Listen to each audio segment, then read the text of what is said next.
You might think Wanderer is your typical 5-star Anemo DPS like Zhao, except for one thing. Instead of jumping to the skies, he flies to them. This makes everything not too complicated, but you do have to consider a few things than just jumping up and down. To understand his playstyle, I'm Yasuoho with The Gamer, and here are 7 tips when playing as the Wanderer.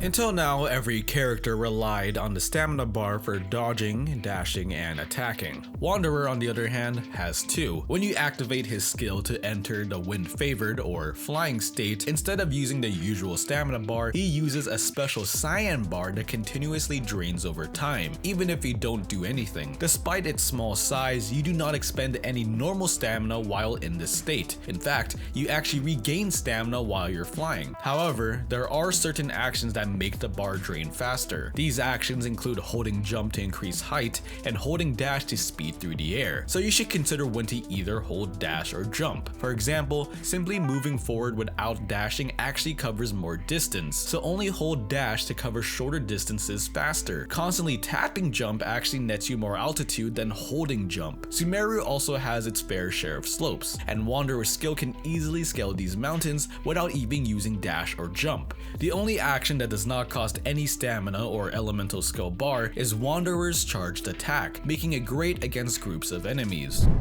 As is tradition for most Anemo characters and a certain Hydro character, they usually have an elemental skill that makes them great for open world exploration. Most of the time though, they specialize in only vertical or horizontal distance. With Wanderer, he does an alright job at both, being able to fly upwards or forwards. Although his stamina bar is low, his skill's cooldown is only 6 seconds, which can be lowered by having another Anemo character in the party. Wanderer is also self-sufficient with dealing with mobs, easily dealing good damage quickly without having to set up anything. Sure, Wanderer's flying may be cool and all, but there are some cases where you shouldn't increase your height. Diona is a great party member for Wanderer since she can provide a shield and apply cryo reliably. Her healing, however, can outright not work. If you use her burst, then switch to Wanderer and slightly increase your height, none of the healing and buffs from her field will affect Wanderer. To avoid this, simply not press jump during the Wanderer skill duration. It's just a waste of the stamina bar anyways and could be used to dish out more attacks. Diona is really the only character with this problem. Bennett's field seemingly reaches Wanderer no matter how high he is during the skill, and the same goes for Jean.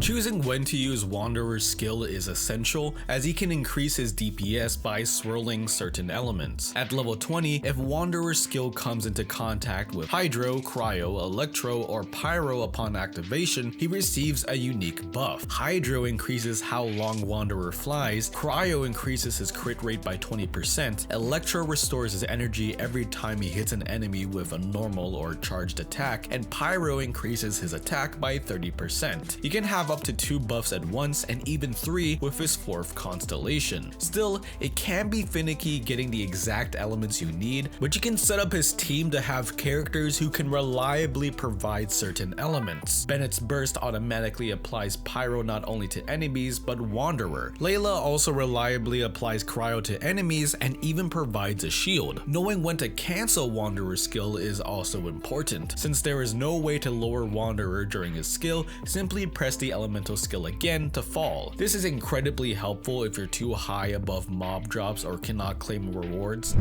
If you played Wanderer enough already, you noticed how easily he gets knocked out of the air by anything really. This is easily avoided by having a shielder, but what if you don't have one? Fortunately, his second passive, Gales of Reverie, not only provides additional damage, but also improves his dodging capabilities. After ascending to level 70, Wanderer has a 16% chance of obtaining the descent effect after hitting enemies. When he obtains this effect, his next dash does not consume any of the skill stamina bar and also shoots 4 Anemo arrows into enemies. So instead of eating everything your enemies throw at you, simply use the dash to avoid the attack and punish at the same time. It might also be difficult to know when Wanderer gains this effect, but there is a visual indicator when he both activated it and when he has one at his disposal, with rings circling around his wrists.